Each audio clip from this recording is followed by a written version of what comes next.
The 1954 World Cup final arguably showed for the first time the heights that the tournament could produce, and it was one of the first major sporting events that pitted East against West in the Cold War. It sounds like hyperbole to say that the mighty Magyars' loss in 1954, the greatest favourites by far ever for a World Cup, caused the national team's downfall and was one of the first falling dominoes that led to the attempted 1956 Hungarian Revolution. Or is it? It might not be as sensationalist as it sounds. As we'll see in the upcoming minutes, their team's coach couldn't see it any other way. From Churchill's sighting of an Iron Curtain from the Adriatic to the Baltic, sports had become politicised. When we look back on the Cold War among espionage and diplomatic standoffs, we also see the Olympic Games and even chess matches. The 1954 World Cup was the second to be held after the Second World War, but it was the first to be televised, and it was the first, and one of the few during the Cold War, to have a major match between a capitalist and a communist bloc nation. Unless you're an avid football fan, you may be surprised to hear that the best national team of the 1950s were Hungary. Although European teams have dominated the World Cup, winning around 2/3 of them to date, no Eastern European team has ever won it. However, in the early decades of the tournament, several Eastern European teams were stronger than most Western European teams, shown in Yugoslavia reaching the semi-finals in 1930 and 1962, Czechoslovakia reaching the 1934 and 1962 final, and Hungary reaching the 1938 and 1954 final. There has never been a team more favoured to win a World Cup than Hungary's in 1954. Despite being a solid, stalwart footballing nation at the time, they were blessed with both a golden generation of players and tactical innovation. At the start of the decade, something changed, with their national team playing an attacking style of play that revolutionised the game and caught all other teams off guard, an earlier version of the Dutch total football of 2 decades later. From 1945 to 1950, they were undefeated and were the Olympic champions in 1952. Arguably, the only reason they didn't win the 1950 World Cup, though, was because the Hungarian government couldn't afford to send them to South America. As the right-back Jano Buzanski said, "When we attacked, everyone attacked." Although ideology in the Cold War was often imposed upon sports by the viewer, when really it was a separate thing, the Hungarian team were heavily influenced by the Hungarian Communist Party. 2 of their best players, Laszlo Kubala and Ferenc Diák, had been lost in the years prior, Kubala defecting when he saw communism taking over the country, and Diák being excluded from the national side because of his outspoken criticism of communism. The team manager, Gustav Sebeś, was a former trade union leader and the Communist Party's deputy minister of sport. As the goalkeeper Gyula Grosics said, Sebeś made a political issue of every important match or competition. Sebeś even termed the mighty Magyars' style as socialist football, liberated individuals working in unison as a sacrifice for the collective.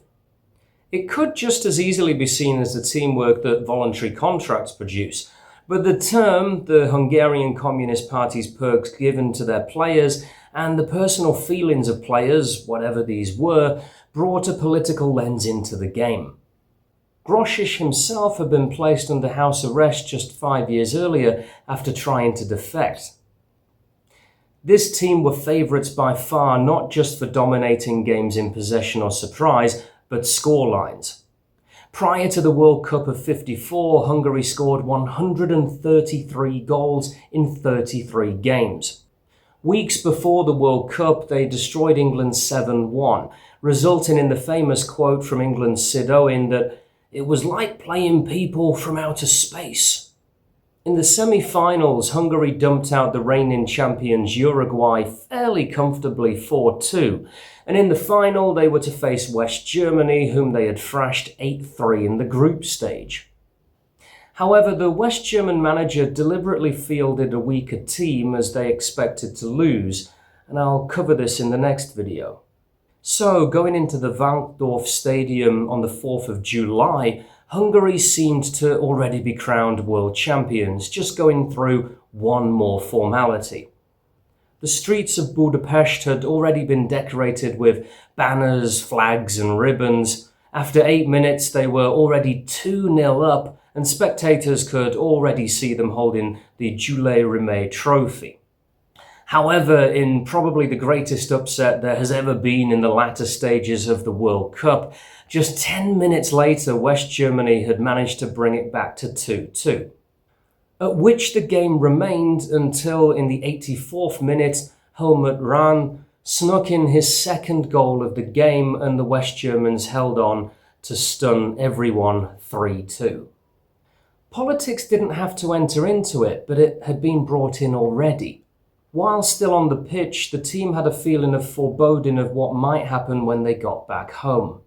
Within hours, while the team were going back to their hotel, the decorations on the streets of Budapest had mostly been removed and the mob had set the National Football Lottery on fire and surrounded the main broadcaster of the final, the national radio station. It's only a football match, but maybe that's the problem. When the team arrived back in Budapest, General Secretary Matyas Rákosi thanked and consoled them, adding, "None of you should be punished for this game." As the rebellious goalkeeper Grosisz would say later, "I knew that this means exactly the opposite." Although he would play in the next 2 World Cups, he was charged shortly after the '54 World Cup with espionage and smuggling, banned from playing football for 1 year, and exiled to a small mining town. With the team having seen other countries while playing internationally and many of them being anti-communist or at least disillusioned with it, many of the star players, including Sandor Kocsis, Zoltán Csibor and Ferenc Puskás, managed to successfully secure contracts in foreign leagues, with Kocsis remaining in Barcelona for the rest of his life and Puskás only returning after the fall of the Iron Curtain. Coach Sebes would remain as manager for 2 more years before being pressured out of the role the same year as the Hungarian Revolution. He concluded that if Hungary had won the Football World Cup, there would have been no counter-revolution, but a powerful thrust in the building of socialism in the country.